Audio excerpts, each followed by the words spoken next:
March 25th, 1821, the nation of Greece declares its independence. Its first prime minister is a big plate of gyros.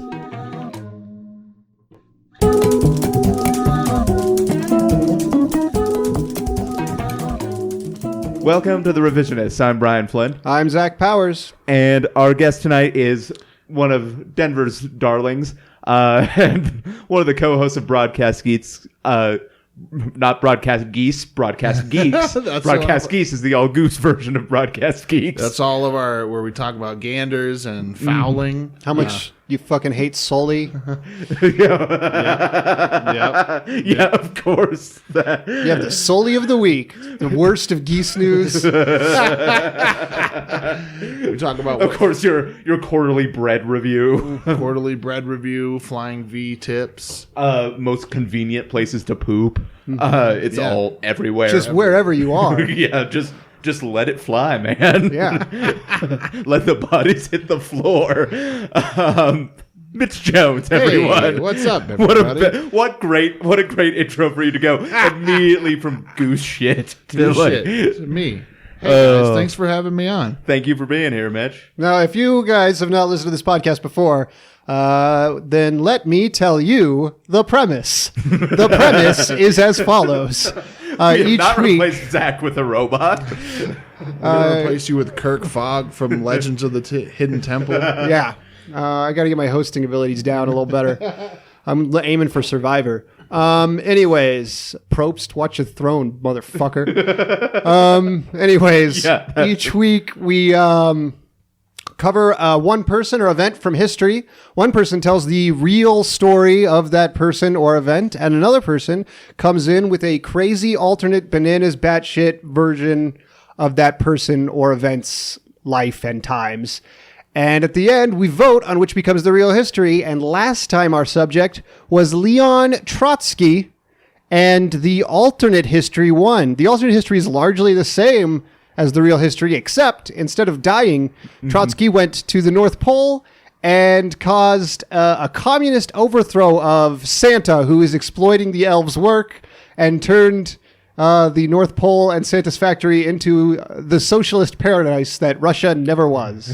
That's why he wears all that red. Exactly so. I assume he's the new Santa in some capacity. Yeah. Well, this week we are discussing Joseph Stalin, which this promises to be our funnest topic yet. Yeah, right. A real knee slapper, that's Stalin. Yeah. But I'll be doing the actual history. Mitch, you'll be doing the alternate. So if we're all ready. I mean, to be fair, I have read that Stalin used to have had a sense of humor, but it mostly involved him threatening to kill people, but not meaning it. Yeah, I mean, that's the sort of thing where he says he has a sense of humor, but he really doesn't. Yeah, he invented Photoshop before it was even. Yeah. It's true. He was a Photoshop pioneer. You can Photoshop anyone out of a picture if you whip that person hard enough. Yeah. According to Stalin. Yeah, you can Photoshop anyone out of the picture as long as you just take a machete and cut that part of the picture out. Yep. Can you just remove my wrinkles and also the former Minister of Foreign Affairs, who is now dead? My eyes are kind of bags. Also, there's 10 million too many Russians here. So... Anywho, so that's a preview of the very hard time I had writing jokes for the actual history.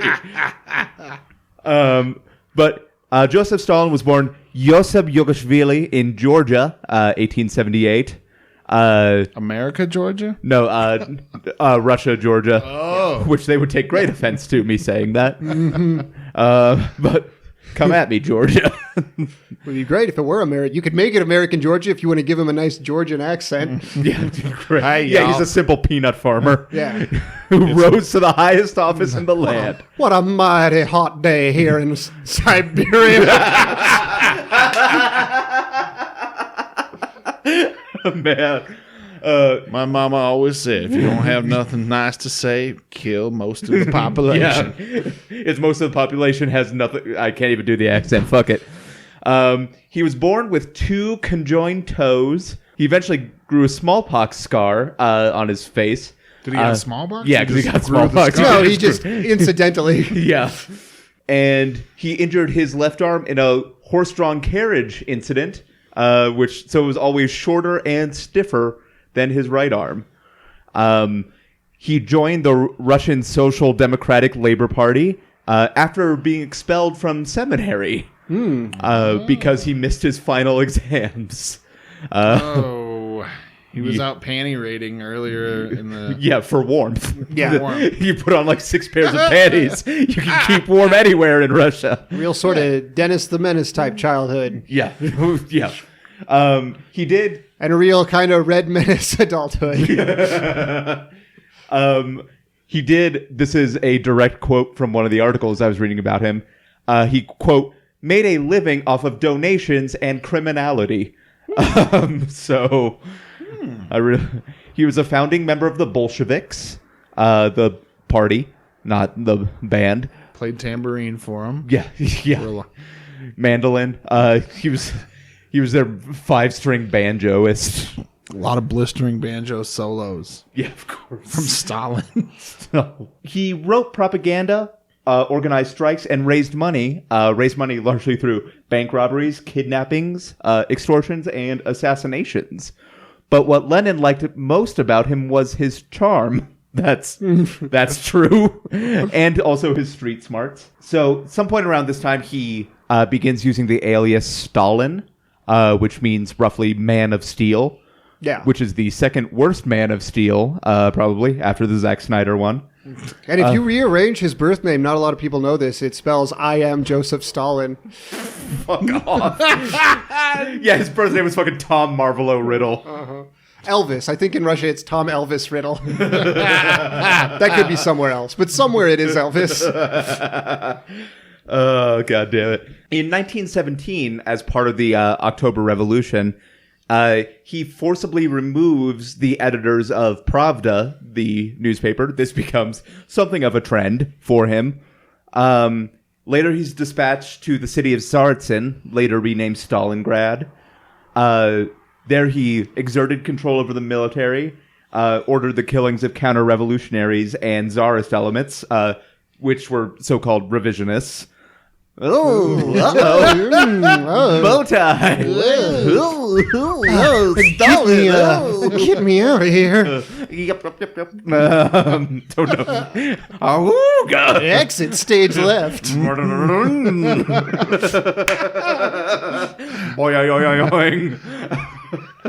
It's weird that you coming out of ears. got a boner near the end of that one. Yeah, well, I mean, hey.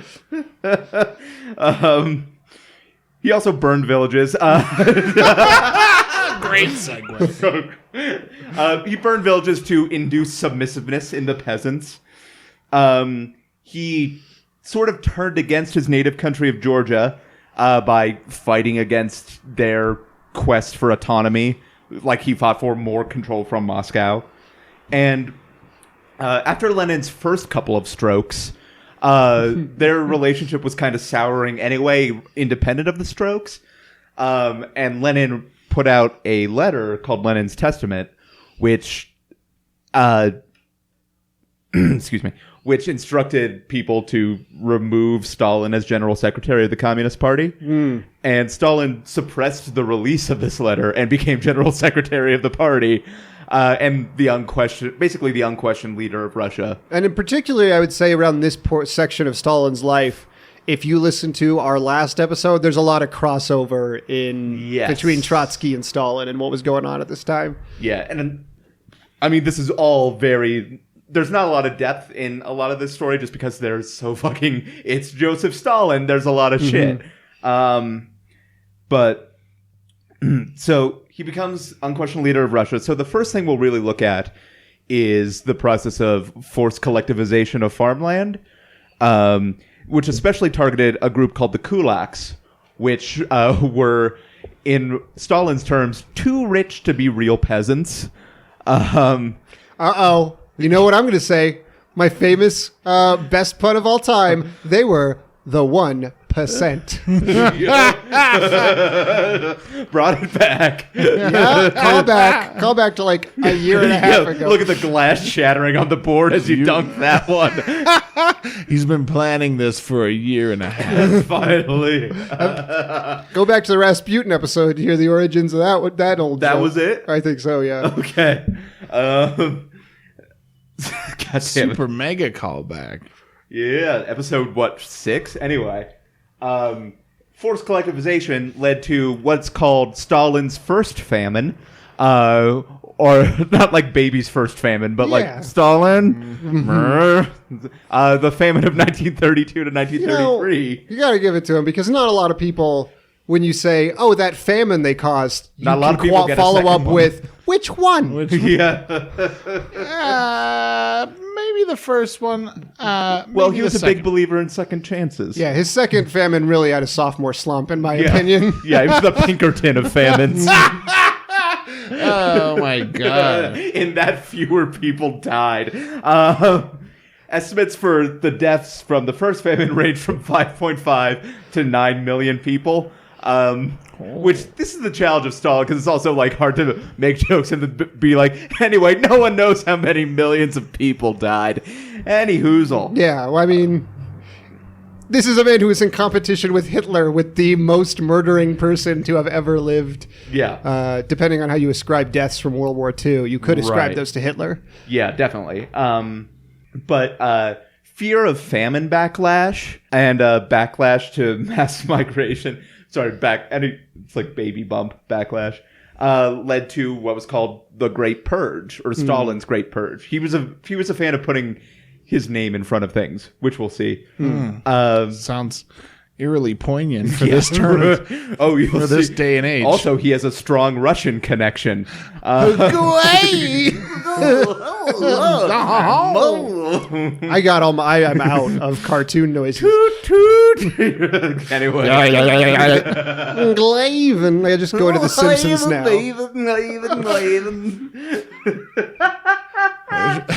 There's going to be a redux of this It's episode. a living.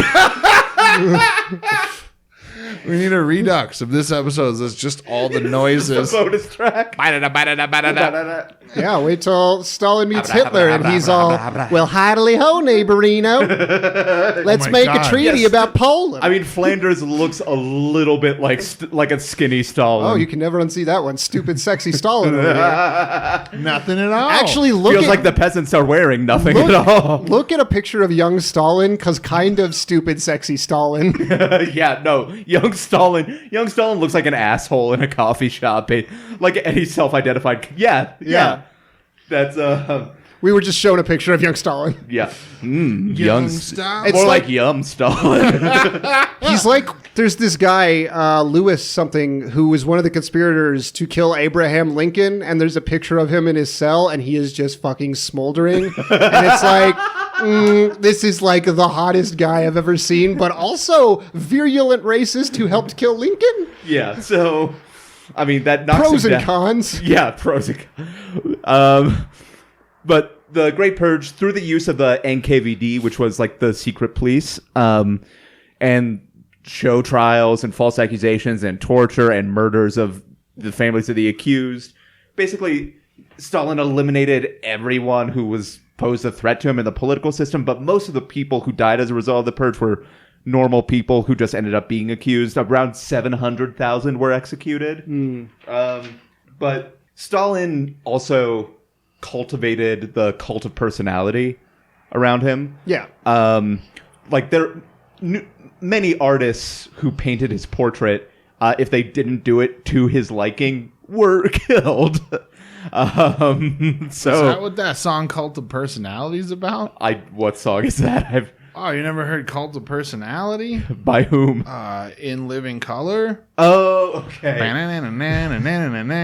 I mean, it could be about a lot of things, I suppose. The North Korean leaders of a cult of personality. Hitler had a kind of cult of personality. Gaddafi had one. Yeah, most cult leaders. Yeah. Yeah. CM Punk. yes, it was CM Punk. That's his Of course, it was about Brutus the Barber Beefcake. You never see him anymore. No, He took I'm sure he's dead. No, he's very much alive. Oh, really? On the home planet of... he took all of his followers in his spaceship away. Oh, Jesus. So, also, numerous statues depict Stalin as about, 6 feet tall. He was actually 5'4". Little shorty boy. Yeah, Harry Truman called him a squirt, and Harry Truman was 5'9".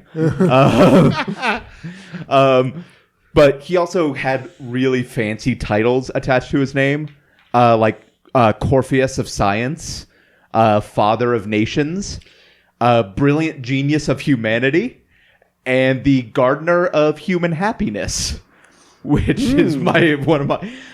he also gave out something called the Stalin Peace Prize. Ooh. Yeah, unfortunately not edible. Did they Also ever... very- Is that...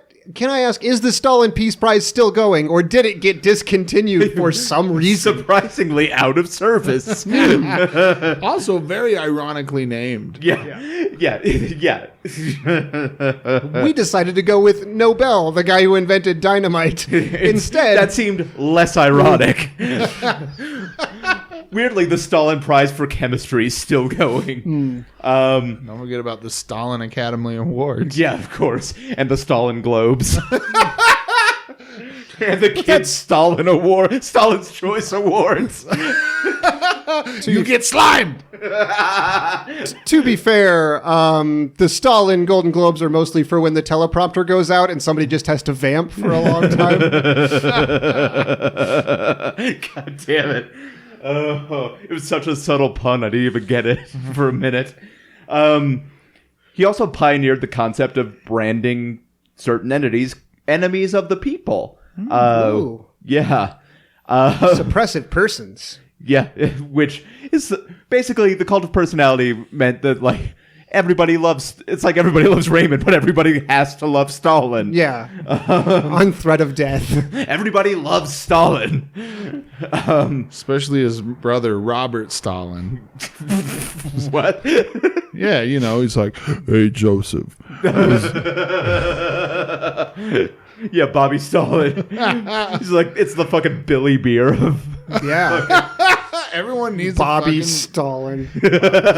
I just, for some reason, my immediate thought was Bobby calling up, seeing Hitler rise to power and being like, hey, you know that new suppressive form of government you're looking for? Well, listen to this. Phones are banned. Click. Yeah. Chuck Berry, wherever you are, rest in peace. R.I.P. Father of rock and roll. Yeah. Wow.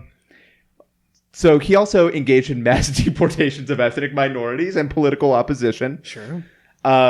Between 7 and 18 million people were deported to other distant parts of Russia from where they lived. Some, whole nationalities were deported, like the Crimean Tatars, who, even though, Khrushchev, after he took power, sort of denounced Stalin and sort of brought things back to more pure Leninism, the Tatars couldn't return to their homeland until 1991, after the fall of the Soviet Union.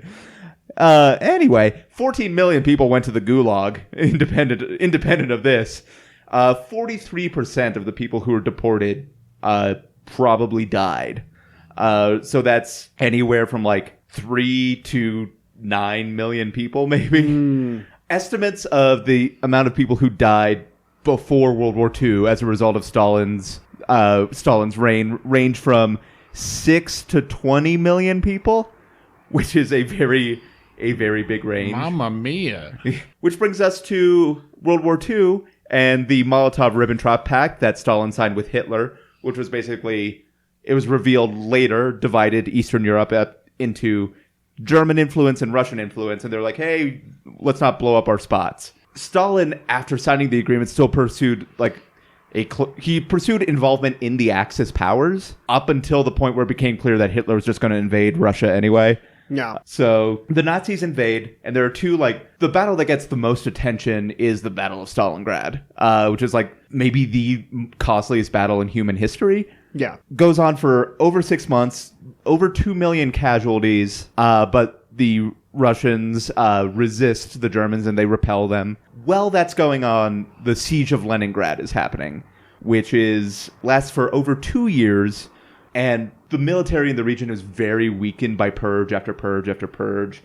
and a lot of the military is diverted to the south because Stalin wanted to protect Stalingrad and the oil fields to the south. Well, his name's in that one. Yeah, exactly. Of course. And like in the siege of Leningrad over those 2 years, 3 to 4.5 million people die, mostly of starvation. It's one of the most well-recorded instances of cannibalism happening just because of the blockade. People were eating shoes, but also people. After that point, the Russians... No comment on the cannibalism. Yeah, the shit gets dark. The Russians turn back the force, and they like have momentum. They capture Berlin. And ask the other allies if Russia can retain the territories ceded to them in the Molotov-Ribbentrop Pact by the Nazis. Also, there's a particular incident called the Katyn Massacre, and when I looked up the article on it on Wikipedia, the subheading said, "This article is about the 1940 massacre of Polish officers. For the 1943 massacre of Belarusian civilians, see Katyn Massacre." So, shit was fucked. So, after the war, the Eastern Bloc forms, mostly through rigged elections and the arrest of political opponents, and Stalin is cultivating relationships with Chairman Mao and Kim Il-sung in North Korea. Stalin even gives Kim Il-sung permission to engage in like the cross-border skirmishes that trigger the Korean War, which brings us to the something called the jib jab. I forgot what it's called. It's a The jib jab. It's a popular greeting card service on the internet yeah. that Stalin created. Yeah. Whenever Stalin had someone purge, he sent his family a Yeah. jib jab card out of Just to sympathy. annoy them. Stalin denounced a lot of doctors in the Soviet Union, saying they were part of a Jewish conspiracy to maybe murder him. And then on March 1st, 1953, Stalin is out at a dinner all night. Some members of his cabinet. All you can eat buffet. Fuck yeah, hitting that golden corral, which is a perfect metaphor for capitalism. But he comes home and he goes to bed and he never comes out of his room. And the guards posted in front of his door have been instructed not to bother him, so they don't let anyone know what happened until 10 o'clock the next day. The next evening, actually. And so doctors come in, Stalin's on the floor muttering to himself, and they say he's had a stroke. He shows symptoms of a stroke, but he also shows symptoms of bleeding elsewhere in his body that don't go along with the other diagnoses. So there is some idea that someone slipped warfarin into his drink, which would have caused that. Oh, classic. Russian classic. Possibly poisoning? Yeah, exactly. Old Russian style ragu poisoning. Don't know what that The means. old rope-a-dope. And that is the story of Joseph Stalin, a rags to riches tale. It's very sad. Anyway, Mitch, you got the alternate history. Yeah, well, I mean, to understand Stalin. I do like the idea of you don't see a lot of stories that are subtitled "A Rags to Riches Tale" and then the tagline is "It's really sad."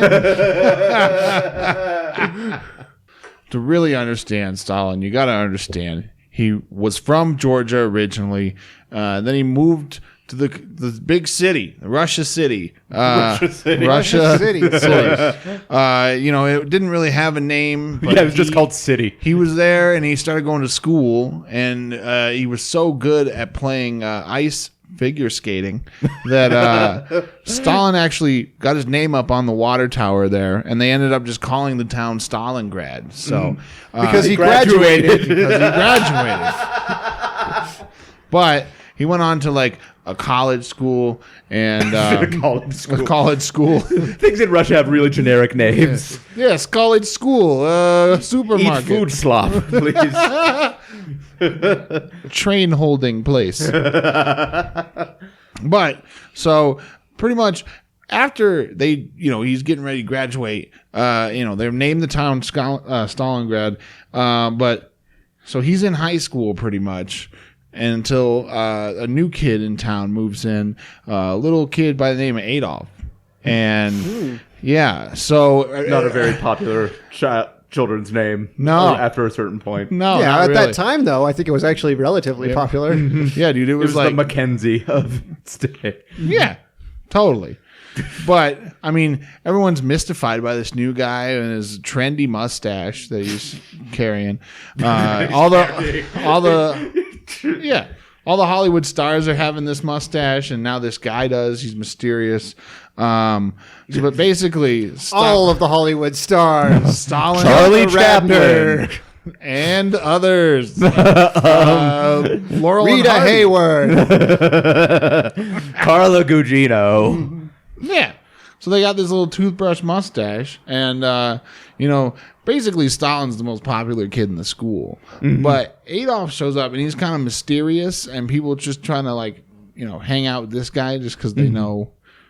Yeah, he's foreign. He's foreign. Yeah, he's he's got like- a cool mustache. He's like- the criteria any college kid used for judging who would be coolest cool to kid hang on out He's with. a stressed artist. You know? Yeah. But basically, there was Stalin and his group of friends, and Lenin was there, and Gretchen Wieners was there. Yeah. One day, Old Gretsch Wieners. one day, Hitler tried to. Adolf. I spill the beans. spoiled the ending. This was a real guessing game. Adolf Coors went to school in Russia.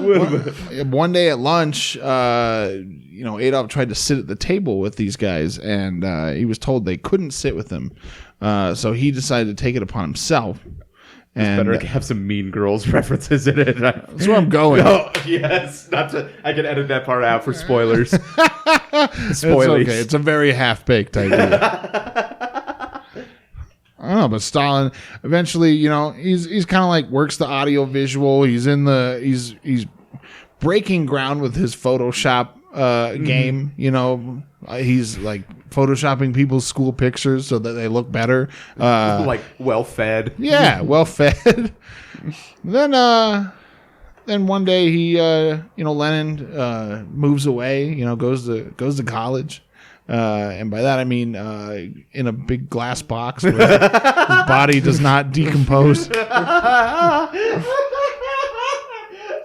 That was college in Russia back in the day.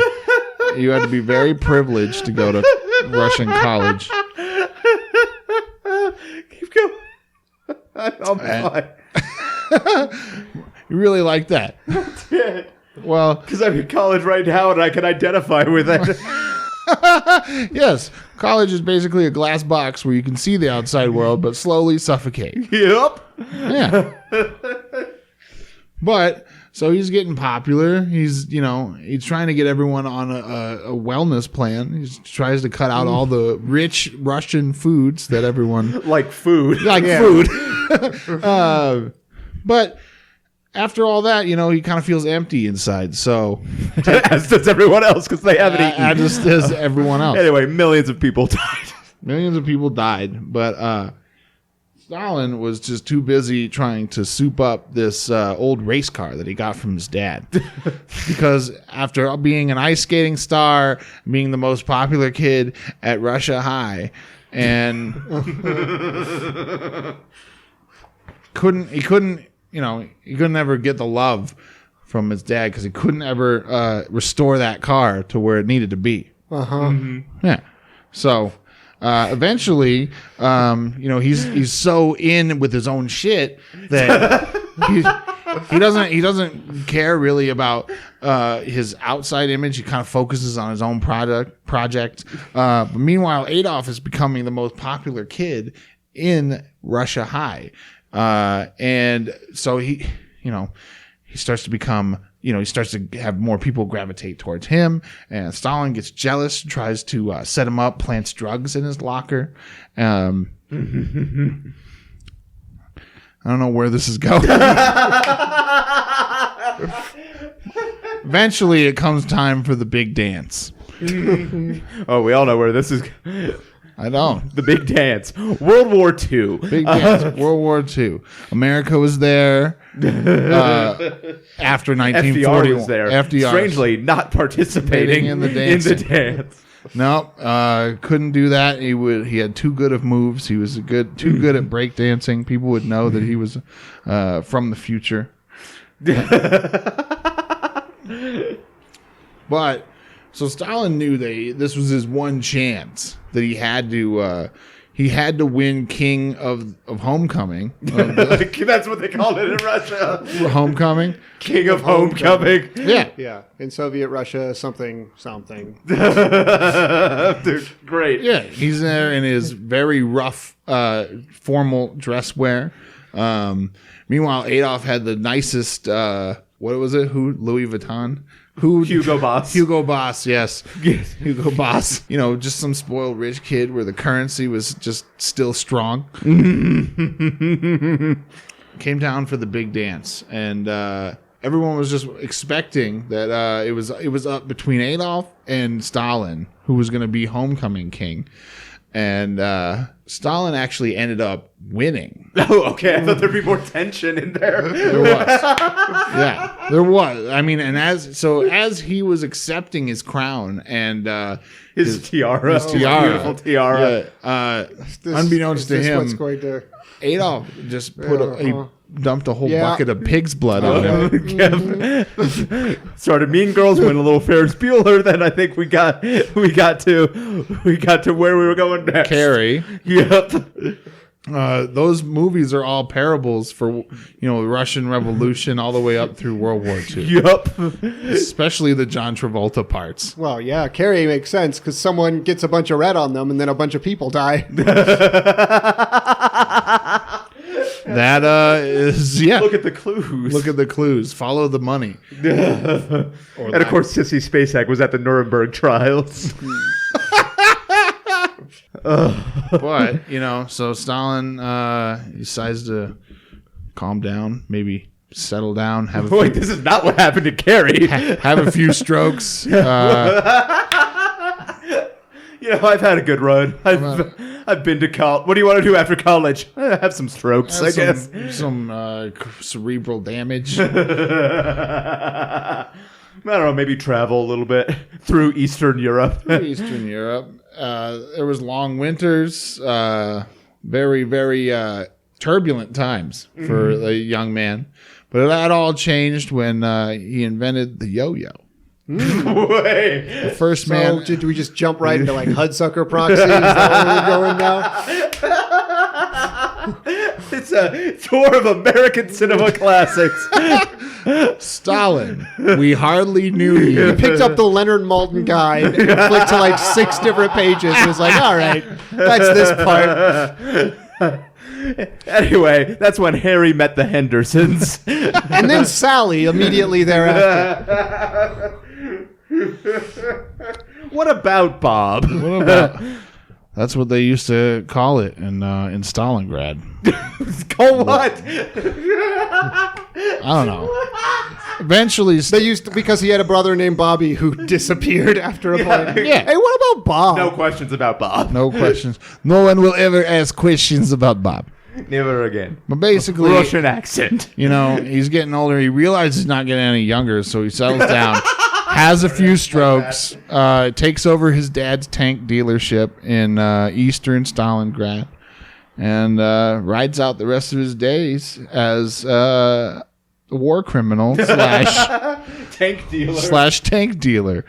Running his family business. Running his family business, running it into the ground. Of course, his dad, Willie Loman. Yeah. His dad was a very unsuccessful traveling shoe salesman. Yeah, then he spends the rest of his days fighting for the Glengarry Leads. Zach, judgment falls to you this episode. Okay, so, well, I appreciate your think of a movie on the spot and then adapt the story to that movie. And then at one point, Stalin's dad walked in while he was fucking a pie. That's true. If you've ever read an inner city textbook, You know what? I'm concerned about adapting this alternate history to future stories that will probably include a lot of the people and things that happened in this story, such as anything about Nazi Germany or Adolf Hitler or FDR going to school in Russia. I do kind of want to keep the part about him fucking a pie. Can I do a selective acceptance? Oh man, Did I just missed the point completely? No. That's absolutely fine. It's just in future, if I accept your story, it has to become canonically true, and we have to tailor our stories around it. And I feel like it's a big ask. There is no proof that Stalin didn't fuck a pie, so Yeah, He had that pie killed. Yeah. As soon as he got done. I mean, I haven't seen pictures of his second wife. Maybe she was just a pie. maybe. She was, but he had her photoshopped to look Yeah. like a person. Just like still with a pie face, but just like wearing a long dress. Yeah, I feel like just because, in part because Stalin is such a big part of 20th century history that he's almost impossible to extricate from the things around him. I almost feel like I have to go with the real history just to keep myself sane when I write future, like, real history. Just to have some sort of sanity. Yeah, like a baseline. History is stranger than fiction, though. Yeah, just like that movie Stranger Than when Stalin thought he was hearing voices. Yeah, it turns out he was just in a book that Hitler was writing. I've never seen that movie. But listeners, before we go, as always, you can support the show over on patreon.com, where we have a bunch of different reward options, including the Jeff Tice designed t-shirts. Also, you can go to our Facebook page, our Twitter page, our Instagram page, and our website if you want to ask us a question, leave us a comment, or just see what's going on. I don't know why I said it like that. Just see what's going on. Hey, over here. I'm not going to talk like that for the... shut it down. Yeah, this has been a lot of sound effects heavy episode, kind of. Uh-oh. Here come the hammer. Air horn. Yeah, cellophane, fire noise. Anyway, Rocket ship. bones. Starring David Boreanaz. And Emily Deschanel. Also, review this podcast on iTunes. Wait, Emily Deschanel? Oh, not Zoe Deschanel, but Emily. I think she's the titular bones. The titular. Titular. Titular. Titular. Wait, it's to the tune of the Bridal March. You can review and rate this podcast on iTunes. It's very helpful if you write a review Yes. using words and letters. Yes, Yeah. indeed. Don't just 5-star it and run. Yeah. Don't cut and run. No. See it through to the end. Stay the course. Don't change horses midstream. Listen, Stalin would try to suppress you if you wrote a review of this show. Stick it to Stalin and write a review. Announcing our Stick It to Stalin campaign. Hashtag Yeah. stick it to Stalin. Yeah. Didn't mean to sex that up. Yeah, stick it to Stalin. Mitch, before we go, you, as I mentioned before, you co-host Broadcast Geeks. I don't know what sex sounds like. Broadcast But if you want to talk about Broadcast Geeks for a minute. Yeah, it's we do a weekly podcast. It is it's all about superheroes and comic books and popular culture stuff, sci-fi. We just give a rundown. Usually we focus on the CW superhero shows, so Flash, Arrows, Legends of Tomorrow, Supergirl. But we talk about movies, we talk about Marvel, we talk about DC, talk about Star Wars and Star Trek, and I believe we have the most hosts in any podcast in Denver. But no Doctor Who. Fuck that shit. We need someone to come talk about Doctor Who. So if you ever want to come talk about Doctor Who, or just want to come on in general, just let me know. I'm happy to have you guys. Yeah. For sure. I mean, I could edit this part out, but we could talk about that all. Yeah. I mean, so you can follow that podcast on Twitter at Broadcast Geeks. We also have a Facebook page. We do not have a website, but we have a Tumblr. I don't know what Tumblr is, but it's been set up. Yeah, it's the rock tumbler. Yes, dealer. rock polish. We have a rock polisher that you can check out on one of those webcams that they have on the Eagle Nest. Oh, and then you can also follow on Instagram at broadcast_geeks, because fuck that other account that squatting on our name rights. and we brought it back to sexy. Yeah, but we have we have a new episode every week. You can find it on Podbean or Twitter or sexbotcomedy.com if you'd like. Also, you are going to be one of the comics performing at this year's Crom Comedy Festival, the last Crom Comedy Festival. Last ever. You're going to be at the Denver edition. I will. May 19th or 20th. I don't know. We don't know the lineup yet. I don't know the lineup just yet. So your guess is as good as mine. But so listeners, don't go. If you're in Omaha or Toronto, don't go to those Crom Fests looking for Mitch, because he will won't. not be there. It's all right. I don't think anyone knows of my existence in those. I don't know. Maybe they have some sort of. I don't know. Yeah, Maybe just they listen to all of broadcast Omaha is feeds. waiting for you with a giant cake, just for a surprise. There's giant cakes. There's just a ghost of you where you were sitting. Yeah, there's just like a smoke outline. Yeah. Zach, do you have anything to plug? The last episode of Stage of Fools should still be coming out. It got slightly delayed, so you can listen to Yay. that and the whole backlog soon on any podcast service. Awesome. Nice. As for me, Nighttime Tonight, our live late night show, third Thursday of every month. The next one is coming up on 420, which will be fun. Hey, speaking of old Addie Hitler. Old Addie. Daddy. I'll be at the Comedy Works in downtown Denver this Tuesday, March 28th at 8, and April 5th, also probably at 8 for the Funny Final Four. And also March 28th, this Tuesday, I will be at the Voodoo Comedy Playhouse for Target Practice, What's that? It's a all crowd work show, which promises to be harrowing for That me. sounds terrifying. Yeah. So that starts at 10. So Comedy Works at 8, Voodoo at 10. But I think that will almost do it for this podcast. But Zach, you are moving to Chicago in the next couple days. Yeah, that's correct. Yes. And you will, of course, we'll be Skyping you in or doing Google Hangouts to get you on the show for a co-host role. But I want to take this chance while we're just sitting in person to say congratulations. I hope you have a great move, have a great trip, and I'll see you in a couple of weeks when it's time to record again. Yeah, thank you very much. We'll work out all those technical logistics in due time. Right now, I am incredibly busy. Yes, of course. For everyone here at The Revisionists, I'm Brian Flynn. I'm Zach Powers. And I've been Mitch Jones. Have a good time.